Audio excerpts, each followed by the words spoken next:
Welcome back to another episode of the Marketing Quacks podcast. I'm your host, Ryan Dozer, and if you're new to the show, the mission here is to expose the quacks and gimmicks in the marketing industry while featuring some great marketers and entrepreneurs along the way.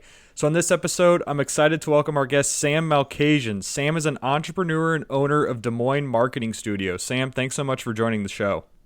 Thanks so much for having me, Ryan. I have to say, I was really excited when I saw your podcast and the mission of what you do, because exposing marketing quacks is something I've grown to be very passionate about. Yeah, when we first connected, that's pretty much what we talked about. Is we both have a lot of experience in the marketing industry, so we know the smoke and mirrors that goes on that a lot of clients don't really see. So that's what I'm hoping to talk about here in this episode. So let's dive in, man. Let's do a quick intro on who you are and what you do.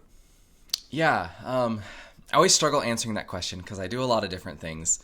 I'd say primarily I run a marketing studio, so I focus more heavily on the data analytics side. I used to be a content creator, loved doing that, but my biggest issue was that I struggled in that I couldn't ever quantify my marketing efforts. And so I would shoot a TV commercial, I would produce an animation that would show up in stadiums. I would ask my boss, how did it perform? We can't really track that.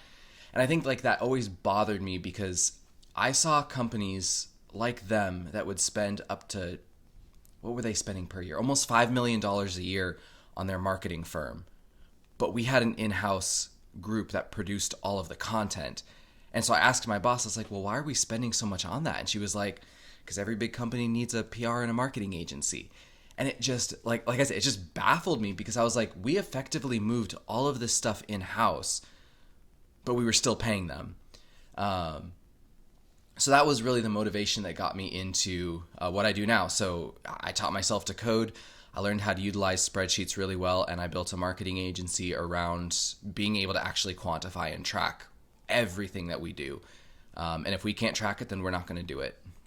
Yeah, no, I love that. It just blows my mind at how many marketing agencies will just do something because someone else did or someone told them to. There's no ROI being tracked. There's no, they like to look at impressions, like to look at, all these vanity metrics that don't matter. But at the end of the day, it's like, what is the ROI? What is the return on investment on what someone paid you versus what they got out of it? And a lot of people can't answer that question. And it makes sense because they want to justify a paycheck, right? Yeah. No, and it's frustrating to me because I've worked roles in the past where, previous marketing agencies had been able to, I'm thinking of this one client specifically, or I guess rather not a client of mine, but someone I'd worked with in the past, worked for. We were getting a lot of results from the marketing agency. So I started really niching down on our advertising and cut our audience way down. Our focus was so stinking granular. And I started tracking everything, whether it was using, UTM links or even just tracking the life cycle of the leads that were coming in. We were only spending $1,500 a month on advertising and generating $22,000 worth of revenue. That's a very good ROI. Yeah. Every single cent. But here's the crazy thing. They didn't like what I was doing because we weren't getting as many likes and impressions on our posts and followers. And I had to sit there and ask myself, am I doing something wrong? Why is this such a focus? Because at the end of the day, I don't care how many people see it. And I think it kind of comes down to a fundamental misunderstanding of what these social media platforms, what those metrics mean. When I scroll by your advertisement, that counts as an impression. I don't give a flying rip about what I saw. I'm not going to remember the ads that I see. Right. And so to count those metrics as, wow, people are seeing our brand, why would you do that? I'm going to count the revenue coming in and the fact that we get cut off projects because we're not generating those vanity metrics, though I can prove I've generated you more revenue. To me, that's crazy. A lot of it is cheap dopamine too, but a lot of people don't realize, especially in the older generation, this stuff can be bought overnight. I can go start an account and buy subscribers, I can buy followers, I can even buy impressions, I can buy likes. And so the average person who can't grasp that concept, they'll just see that and be like, wow, look at all these likes, look at all these followers. And they'll generate this social proof in their head, not realizing that a lot of it could be bought and paid for. Yeah. It's No, I was just going to hop over to the next question. So, we could dive into all this marketing stuff, but let's talk about, your startup and what are some strategies on how you can effectively market a startup? Because I know you're, well versed in the startup world. So I want to hear your perspective on that front. Yeah. So I guess that also I'll fill in a little bit of background there. One of the side things I started working on was, I coach rock climbing part time, and there was a gym that had an 8-year-old child fall off the wall and hit the floor from 30 feet. Almost the exact same thing happened to another gym in Washington State. Ended up costing them about $6 million in lawsuits. And so I already have been dabbling in the software world, and it became incredibly clear to me I needed to solve this problem just because of the close ties I have with the rock climbing world. So I started exploring computer vision and decided to launch a software company. Effectively marketing, it's difficult as a startup because I will say the stage that we're in is very much the customer discovery purgatory because I'll first say the first step to building a successful startup is get to know your customers, like do customer research, because we've not formally pivoted, but we've changed direction almost 3 times to now potentially having some pilots lined up because I had an idea. I thought it was amazing, but I tested the market validity and realized this isn't going to work. It's like a lot of ideas and entrepreneurs and startup founders. They have these ideas and you can't force something on people that won't provide actual value. Is that kind of the same thing that you were running into? It's a mixture between that, but I would say more so the long-term viability of the company wasn't going to work. So, for example, climbing gyms loved the idea. They're kind of a unicorn in that they realize this is a problem. It's only a matter of a time before something happens. They risk losing their insurance if something does go wrong, depending on how catastrophic it is, or being forced to change the way that they as a gym operate. So they were willing to take on the software and loved it. There's only 515 gyms across the entire U.S. Not very scalable, yeah.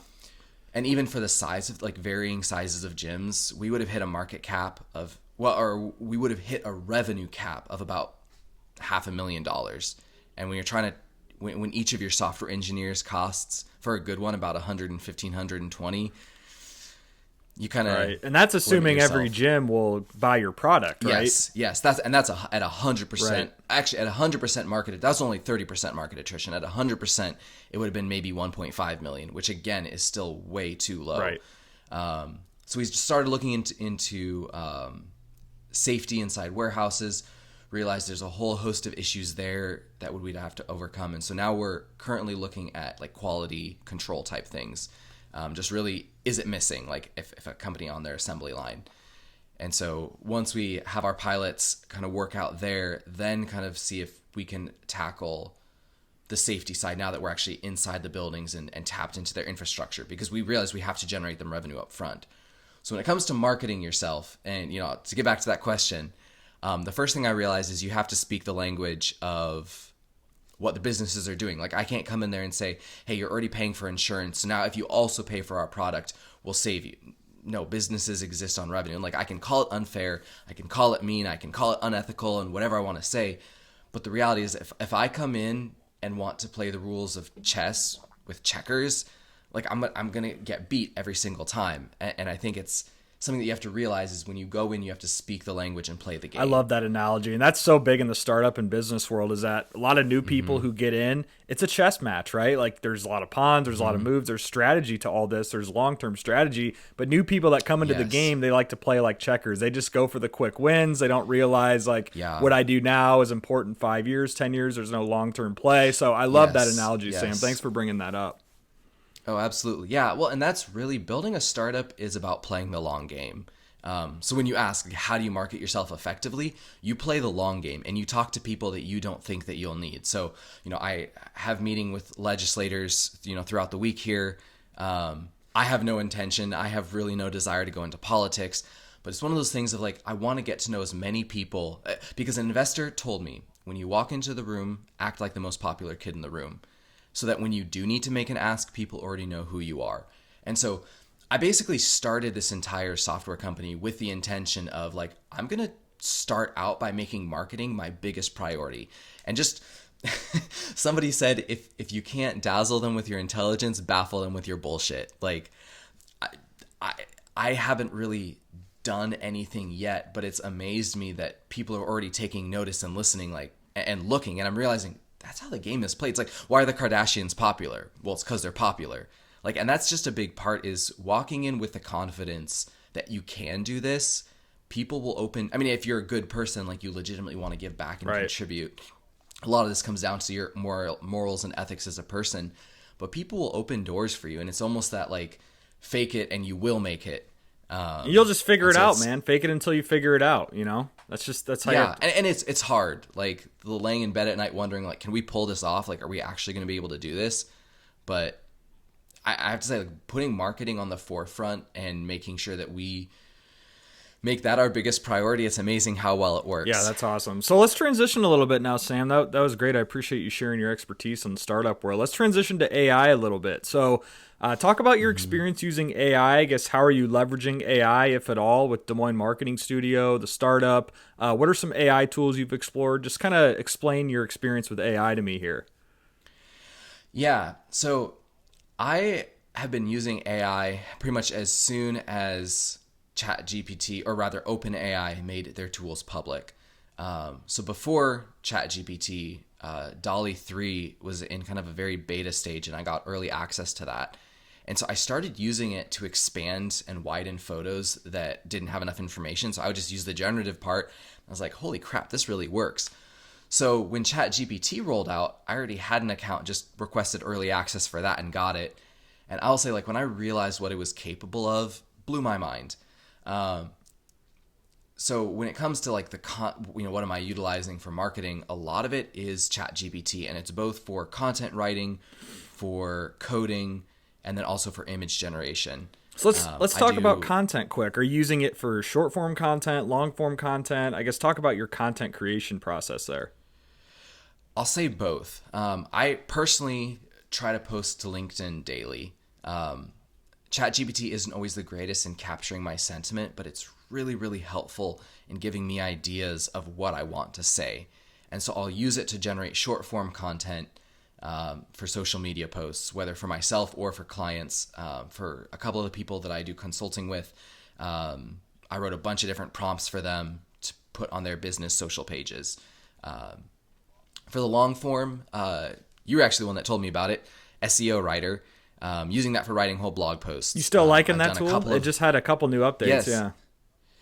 I used it for the Greater Des Moines Partnership when I was writing a couple of blogs. They haven't posted them just because it was kind of in a different direction than what we were originally posting. I did use it for some more personalized. I was interviewing people, so I used it. It was like blocks of short form content. But because I was interviewing these people in their industries, it had to be a bit more personal to me and my voice. So it definitely was incredibly useful in generating long form. And then even the content that I put on my own website, I've used SEO Writer for long form. So yeah, let's talk about image generation now. You know, you say you're using AI tools for images. Is it DALL-E 3? Is it Adobe Firefly, Midjourney? Talk about your image generation. Okay. All of it. So I have kind of a workflow. You know, for example, I do the product photography for Chain and Spoke in Des Moines, the coffee shop.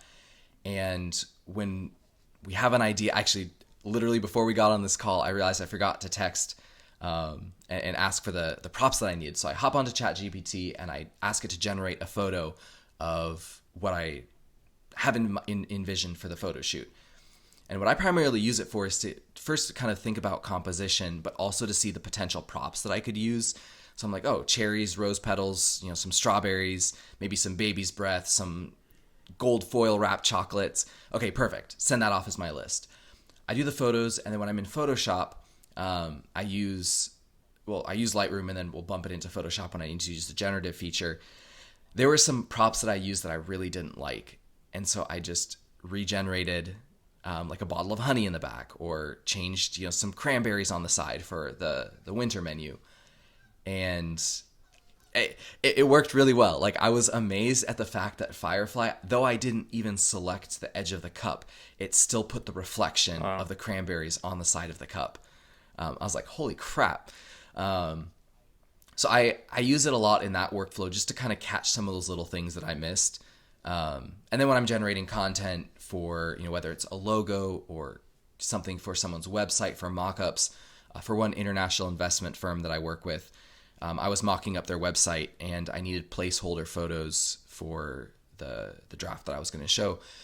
And so I just had ChatGPT or DALL-E 3 generate a bunch of different images with kind of the sentiment that I wanted to go for to make the mock-up look really, really That's clean. cool. What are the tools that you're using then? I guess what's your workflow? Is it ChatGPT Plus, Adobe Firefly, Midjourney? Talk about what tools are in your workflow. Yeah, so I pretty much utilize the entire Adobe collection, Illustrator, Photoshop, Lightroom, what are the other? After Effects, Animate,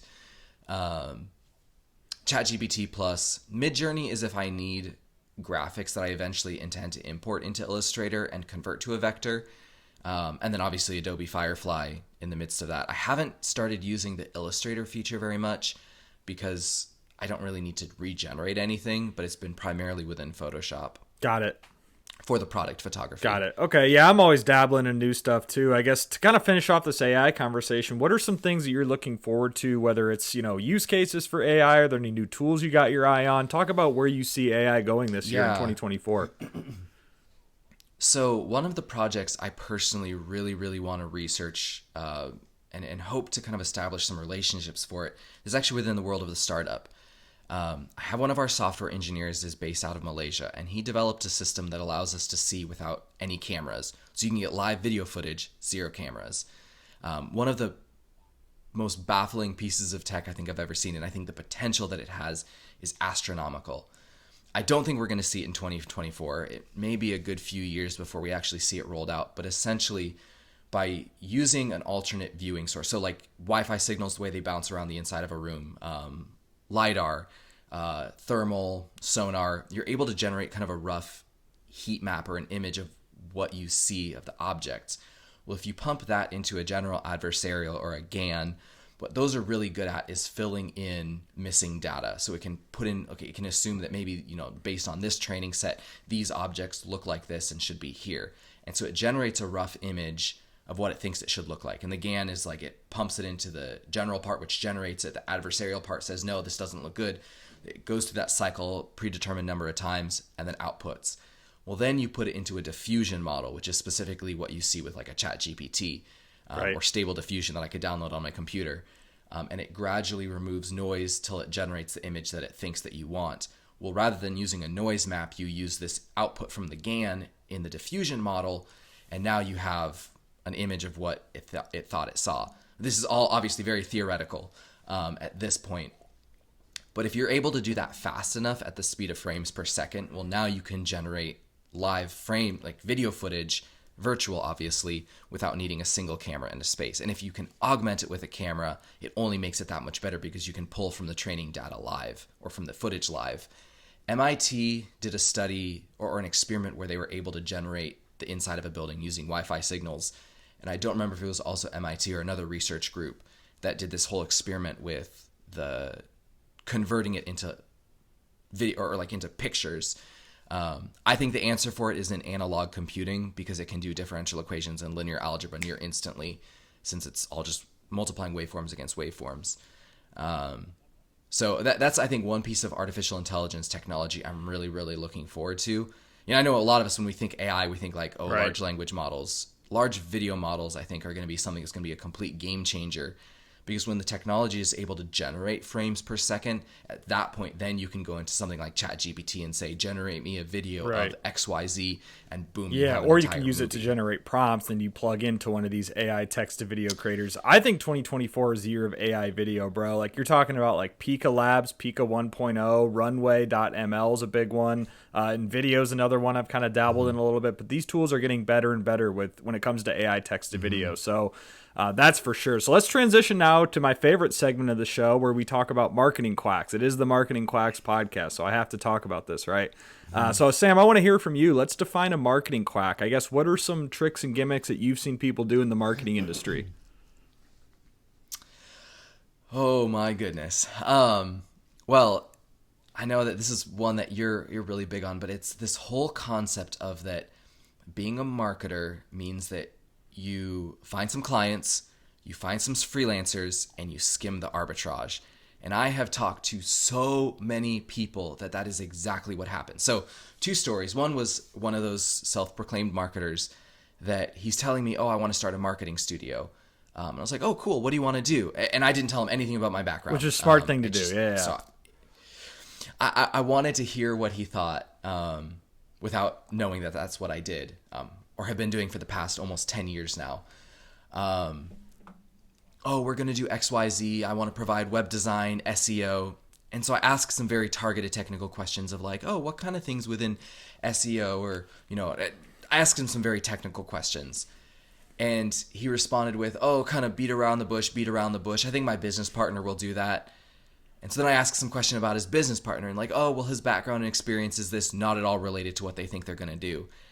And so what I extrapolated from that was I realized that you guys basically are going to utilize sources like Fiverr and Upwork to outsource all of your work. And you're going to expect your clients to pay you a premium as though you're some well-established marketing studio. And you're going to offer some half-baked SEO service, maybe some content creation, underpay the people that are doing the work, and just skim all the arbitrage and get rich. And like that's literally what he thought. Like that's what marketing is. It's a way for me to make 5 to 6 figures. I see the ads on Instagram like make 5 to 6 figures overnight. Well, I can't blame him. I mean, you saw my LinkedIn post about what I would do if I was going to start, a business tomorrow, which yes. Popping up a ClickFunnels page, acting like I'm worth something, pay my way into Forbes, buy all these followers. Like it's very easy yes. to fool people. So I can't really blame someone like that for thinking that. But here's what happens on the receiving end is another friend of mine that runs a window washing service, or rather house washing and sidewall. They went through 4 different marketing agencies. And what happened was they hired someone to do their web design and they took way too long to design the website. So then they fired them. They hired another agency that redesigned their website. It was like, oh, well, this is terrible. We need to redesign it. So you're paying for that all over again. And they also were doing their advertising. So obviously it's very dependent on seasons. As soon as winter hits, like you're not washing any houses. And so they tell them, hey, we need you to stop the ads that we're running. Month goes by, an email comes back. Oh, hey, I need to talk to my bosses and make sure that this is something we can approve to stop running the ad. Another 2 weeks goes by. We're not gonna be able to stop the ad. I couldn't get a hold of them, couldn't get approval. Meanwhile, he's here thinking like, we're spending money, like you're still actively charging us to run these advertisements. Our conversion and click rate and everything has gone through the floor because no one's needing the service right now. So they fired them and hired another agency that basically did the exact same thing. And he's telling me this and I'm thinking like, wow, like that's what this industry does, is it takes people like you that aren't dumb. Like by no means are you dumb, but you are really good at what you do. You don't do marketing. And these agencies know that, and they just hope that they can keep you on a contract as long as possible. Basically, you write the check, you set and forget them, and they keep making their money. And that's what the majority of these people are doing. And I know that it's the big agencies too, because you've told me about that. Like, yeah, no, I won't say the name of the big agencies on this show at all, but there was one in particular we had with an old client. I'll share this brief story that I've talked to you about before. We were working with this client together. They were managing all the pay-per-click, the PPC, the Facebook ads, the Google ads. Well, they were making 10 grand a month in retainer fees, right? And the problem with these big agencies is most of them charge 6 months to an annual basis for a contract. Some claim they charge month to month, but I would encourage you to get an attorney to actually read through the contract because it's not all what they say it is, right? So yeah, we're working with this agency.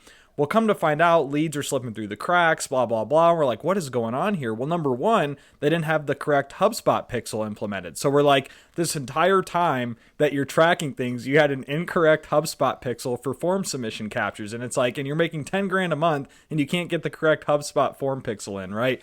They don't check search terms for a month. And it's like, oh, well, you're not supposed to check search terms. Well, I'm sorry. If there's an irrelevant keyword charging the client thousands of dollars, you want that added as a negative keyword. That's a no-brainer. Why does it take you a month to figure that out? You know what I mean? It's just like, I don't know. They don't care. They just collect the money and then just do the bare minimum, honestly. And then it's like an act of God trying to fire these people. Like you go back and forth and it's like, oh, we'll change this, we'll change that, read the contract, this and that. And it's like, most marketing agencies are terrible, bro. And I'll tell you this, they fake their way to the top through all these fake gimmicky awards and reviews on Capterra, UpCity. I can't think of the other ones right now, but there's like these gimmicky review sites where you can outsource people in India to write fake 5-star reviews to like bolster your company's profile so you look credible online. Pay your way into these conferences where you can speak at these conferences to make you look credible. It's so gimmicky, bro. And like the average person has no idea this is how it works. And excuse me, that's what I mentioned with building the software company earlier, is like, that's what I realized this whole thing is like, there are those people that are subject matter experts that are incredibly good at what they do. But the thing I had to ask myself was, why aren't they the ones speaking?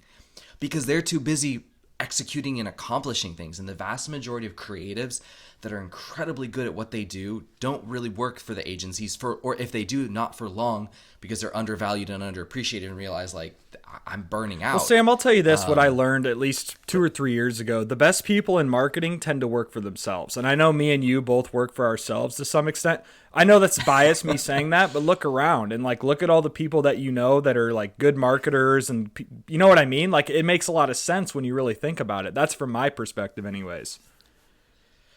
Well, and I suppose this is somewhat ironic, controversial, I'm not sure how to put it, but the reality is I've never run an advertisement or really advertised that I do marketing. Like the clients that I have right now have been referrals because people knew of the work that I do.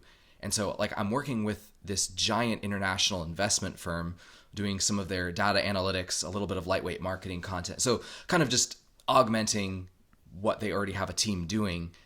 Same thing for another company in Florida, a startup worth about $5 million, generating about $5 million annually. Neither of those had any idea who I was until a personal friend made the connection and said, hey, you need to check out this guy. And like my best paying clients have always been referrals. And so I think there does come a point where you have to advertise yourself when you look to actually start actively scaling. But I hit a cap pretty quick, working for myself, but it's more money than I've ever made working for an agency. And I don't do this for the money by any means. I absolutely love what I do. And I would rather work in the software world, but I keep doing marketing because it just frustrates me so much how many people I see getting taken advantage of.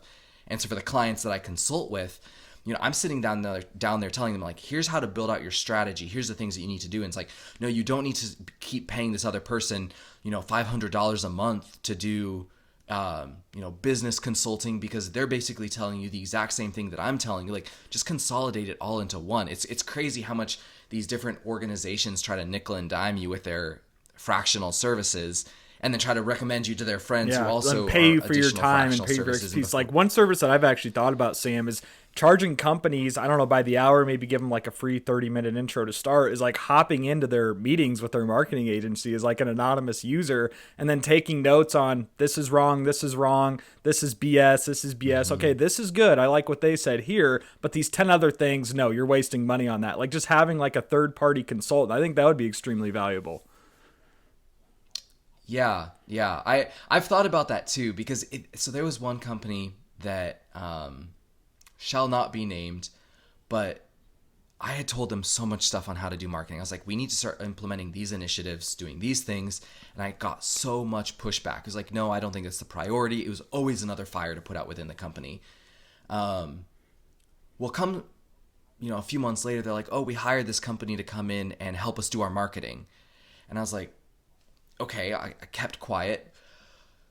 Everything they told us, and I looked at my coworker and my other designers, and it's like that, oh, you told us about that a few months ago. Oh, you told us we really need to be focusing on this. And it's like we literally spent all this money hiring this other company to come in to consult and to tell us everything I had been saying. It was probably your It just- it position and your baffles me title, Sam. A because- lot of people don't take that very seriously, unfortunately. Yeah.